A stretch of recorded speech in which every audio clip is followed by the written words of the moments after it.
အရှင်ဖျားကာမေတုမိစ္ဆာစာရကံဆိုတာပေါင်းသင်းဆက်ဆံမှလားထိတာလောက်နဲ့ကံထိုက်ပါသလားဖျားတဲ့ကာမေတုမိစ္ဆာစာရကံမြောက်ကြောင်းအင်္ဂါ၄ချက်ရှိပါတယ်အဲ့ဒီအင်္ဂါ၄ချက်ကဘာတွေလဲဆိုရင်1မသွားလာအပ်သောမိမဖြစ်ခြင်း2ထိုမိမကိုမှီဝဲလိုသောစိတ်ရှိခြင်း3လုံလပြူခြင်း4ตาယာခြင်းတို့ဖြစ်ပါတယ်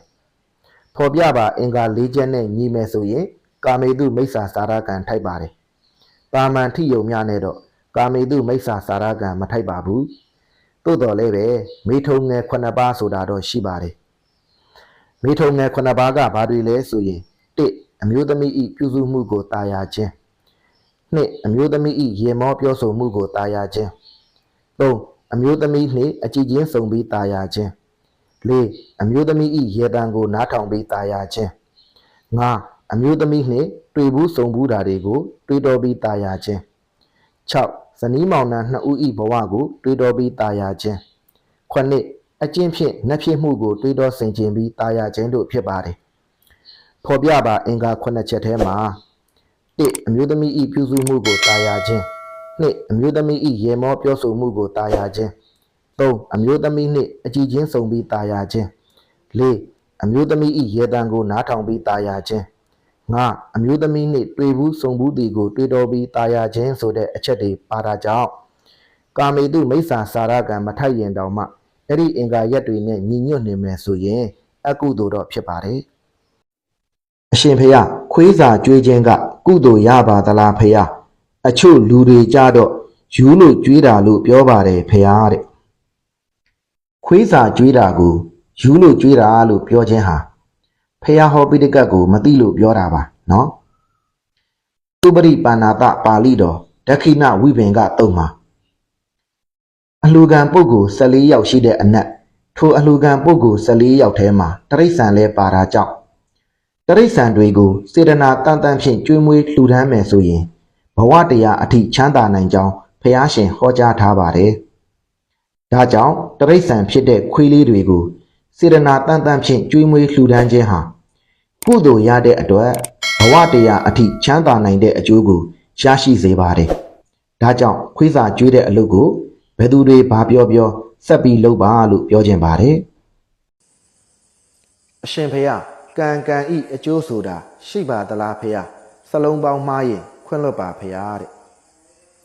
ကံဆိုတာကမ္မဆိုတဲ့ပါဠိကဆင်းသက်လာတာဖြစ်ပါတယ်မြန်မာလိုပြန်မယ်ဆိုရင်ကံဆိုတာအလုပ်ဖြစ်ပါတယ်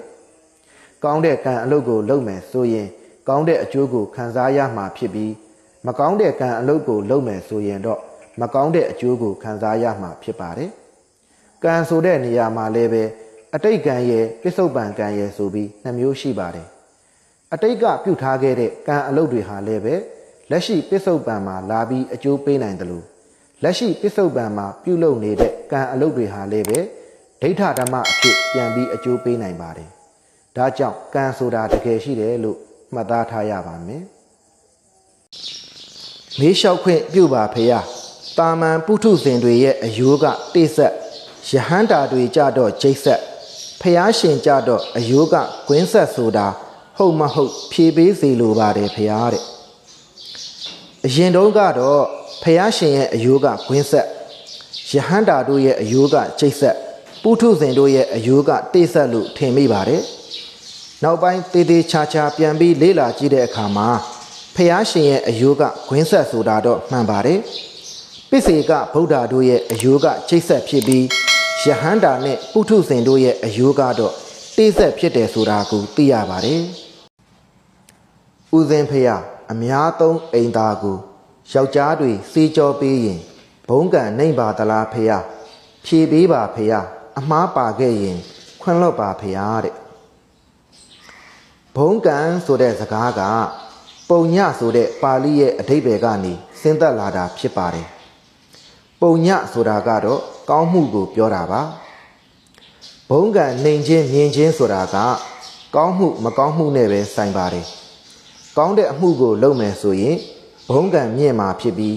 မကောင်းတဲ့အမှုကိုလုပ်မယ်ဆိုရင်တော့ဘုံကံနှိမ်မှာဖြစ်ပါတယ်အိမ်သာဆေးတယ်ဆိုတာကကုသိုလ်အလုပ်ဖြစ်တဲ့အတွက်ဘုံကံမြင့်စေပါတယ် ဒါကြောင့်ယောက်ျားဖြစ်စေမိန်းမဖြစ်စေအိမ်သာစေကြောခြင်းအလုပ်ဟာမွန်မြတ်တဲ့အလုပ်ဖြစ်တဲ့အတွက်လုပ်ကောင်းတယ်လို့မှတ်သားထားရမှာဖြစ်ပါတယ်အရှင်ဖေယရိုသေစွာလျှောက်ထားခွင့်ပြုပါကိုယ့်ရဲ့ဇနီးမယားနဲ့အတူကာမဆက်ဆံခြင်းက၅ပါးသီလပြတ်ပါသလားအပြည့်ရှိပါသလားတဲ့၅ပါးသီလထဲမှာပါတဲ့ကာမေတုမိစ္ဆာစာရသိက္ခာပုဒ်ဆိုတာကိုယ်သားမယားနဲ့ကာမဆက်ဆံတာကိုပြောတာမဟုတ်ပါဘူးเนาะကာမေတုမိစ္ဆာစာရဆိုတာကာမေတုအစင်းအတန်အနတ်အယတာအတွေ့အထိဆိုတဲ့ကာမဂုဏ်တရားတို့အပေါ်၌မိစ္ဆာစာရမှားယွင်းစွာကျင့်ခြင်းလို့အဓိပ္ပာယ်ရပါတယ်ကာမဂုဏ်တရားတို့အပေါ်မှာမှားယွင်းစွာကျင့်တဲ့အကျင့်ကိုပဲကာမေတုမိစ္ဆာစာရလို့ခေါ်ပါတယ်ကာမေတုမိစ္ဆာစာရကံမြောက်ကြောင်းအင်္ဂါ၄ချက်ရှိပါတယ်အဲ့ဒီအင်္ဂါ၄ချက်ကဘာတွေလဲဆိုရင်1မသွားလံအပ်သောမိန်းမအယောက်20ဖြစ်ခြင်း2ထိုမိန်းမကိုမှီဝဲလိုသောစိတ်ရှိခြင်း3လုံးလပြုခြင်း4တာယာခြင်းတို့ဖြစ်ပါတယ်ဖော်ပြပါအင်္ဂါ၄ချက်ထဲမှာမသွားလံအပ်သောမိန်းမအယောက်20ဖြစ်ခြင်းဆိုတာပါတာကြောင့်အဲ့ဒီမိန်းမအယောက်20ထဲမှာမိမိတရားဝင်ယူထားတဲ့ဇနီးမယားမပါပါဘူးเนาะဒါကြောင့်မိမိဇနီးမယားနဲ့ကာမဆက်ဆံခြင်းက၅ပါးသီလလည်းမပြတ်တယ်လို့အပြစ်လည်းမရှိပါဘူးကျမ်းမာရေးအမြဲကောင်းအောင်ဘယ်လိုနေထိုင်ပြီးဘယ်လိုတရားမျိုးပွားများရမလဲဖေဟာတဲ့ကျမ်းမာပြီးအသက်ရှည်ဖို့ရှိဆရာတော်ကြီးတွေကအခုလိုနေလန်းပေးခဲ့ပါတယ်လေရှူလမ်းလျှောက်ရေကိုတောက်အစီတကြားစားလျှော့စားမေတ္တာစိတ်ကိုပွားကျမ်းမာတက်ရှိကြောင်းတရားတဲ့နောက်တစ်ခေါက်ရွတ်ပြပါမယ်လေရှူလမ်းလျှောက်ရေကိုတောက်အစီတကြားစားလျှော့စားမေတ္တာစိတ်ကိုပွားကျမ်းမာတက်ရှိကြောင်းတရားတဲ့ဒါဟာရှိဆရာတော်ကြီးတွေပေးခဲ့တဲ့ကျမ်းမာပြီးအသက်ရှည်သောနီလန်ကောင်းပဲဖြစ်ပါတယ်ကျမ်းမာပြီးအသက်ရှည်ခြင်းတဲ့သူဟာလေကောင်းလေတန့်ရှူရှိုက်ရပါမယ်ခန္ဓာကိုယ်အတွင်းမှာရှိတဲ့အဆုတ်ဟာလေကောင်းလေတန့်ရရှိဖို့လိုအပ်ပါတယ်ဒါကြောင့်လေကောင်းလေတန့်ရှူရှိုက်ရမှာဖြစ်ပါတယ်လမ်းလျှောက်ရမှာဖြစ်ပါတယ်လမ်းလျှောက်တဲ့သူတွေဟာသွေးလက်ပတ်မှုအကောင်းပြီးသွေးတွင်းမှာရှိတဲ့သွေးတွင်းအဆီဓာတ်တွေကိုလည်းကျဆင်းစေပါတယ်ဒါကြောင့်တစ်နေ့တစ်နာရီလောက်တော့လမ်းလျှောက်ပေးသင့်ပါတယ်ရေတောက်ရမှာဖြစ်ပါတယ်ခန္ဓာကိုယ်ဟာ60လောက်ကရေဓာတ်နဲ့ဖွဲ့စည်းထားတာဖြစ်တဲ့အတွက်ရေတောက်ဖို့လိုအပ်ပါတယ်အစီတွေအငံတွေအချိုတွေကိုလျှော့စားရမှာဖြစ်ပါတယ်အစီတွေအငံတွေအချိုတွေကိုအလွန်အကျွံစားတဲ့သူဟာစီးကြိုသွေးကြိုဖြစ်ခြင်းနှလုံးသွေးပေါက်ကျဉ်းခြင်းအသေးအစီဖုံးခြင်းစတဲ့မကောင်းသောဆိုးကျိုးတွေကိုခံစားရပါတယ်ဒါကြောင့်အစီတွေအငံတွေအချိုတွေကိုလျှော့စားရမှာဖြစ်ပါတယ်မေတ္တာစိတ်ကိုပွားများရမှာဖြစ်ပါတယ်မေတ္တာပွားတဲ့သူတွေဟာအိမ်နိုးချမ်းသာကောင်းစွာအိမ်မက်ချစ်လျက်လူနဲ့စောင့်လက်နတ်များမိအစိတ်ဓာတ်တို့ရှောင်ရှားကိုမှာတင်စွာစိတ်တည်ရွှင်ကြည်မျက်နာတေကာမတွေလားလီပြမှာ17ဖြာတည်ဆိုတဲ့မေတ္တာအကျိုး17မျိုးကိုလည်းရရှိစေပါတယ်ဒါကြောင့်ကျမ်းမာပြီးအသက်ရှည်ခြင်းတဲ့သူဟာယခုဖော်ပြပါအင်္ဂါရက်တွေနဲ့အညီနေထိုင်ကျင့်သုံးရမှာဖြစ်ပါတယ်အရှင်ဖေယကံ3ပါးအနက်ဘယ်ကံကဆောင်ထိန်ရခတ်တနည်းဟောကြားပေးသနာတော်မူပါတဲ့ကာယကံဝစီကံမနောကံဆိုတဲ့ကံ3ပါးထဲမှာမနောကံဆိုတဲ့စိတ်ဟာဆောင်ထိန်ရအခက်ဆုံးဖြစ်ပါတယ်ဘာကြောင့်လဲဆိုရင်မနောကံဆိုတဲ့စိတ်ဟာလဟုနောအလွန်လျင်မြန်တယ်တဲ့ယထကာမနိပါတိနောကြခြင်းရာကိုလည်းဗယံပဒကြတတ်တယ်တဲ့အဲ့ဒီလိုမနောကံဆိုတဲ့စိတ်ဟာအလွန်လျင်မြန်ပြီးကြခြင်းရာကိုလည်းဗယံပဒကြတတ်တဲ့အတွက်ဒုနိကဟတနှိပ်ကွက်ဖို့လည်းခက်တယ်တဲ့ဒါကြောင့်ကာယကံဝစီကံမနောကံဆိုတဲ့ကံ3ပါးထဲမှာမနောကံဆိုတဲ့စိတ်ဟာစောင့်ထိန်ရအခက်ဆုံးဖြစ်ပါတယ်မနောကံဆိုတဲ့စိတ်ကိုစောင့်ထိန်နိုင်ရင်ဘာကောင်းကျိုးတွေရတယ်လဲစိတ်တန်ဒန္တန်ဒုက္ခဝဟံဆိုတဲ့အတိုင်းပစ္စုပန်မှာလည်းအင်းငိမ့်ချမ်းသာတဲ့ကောင်းကျိုးကိုရရှိသလို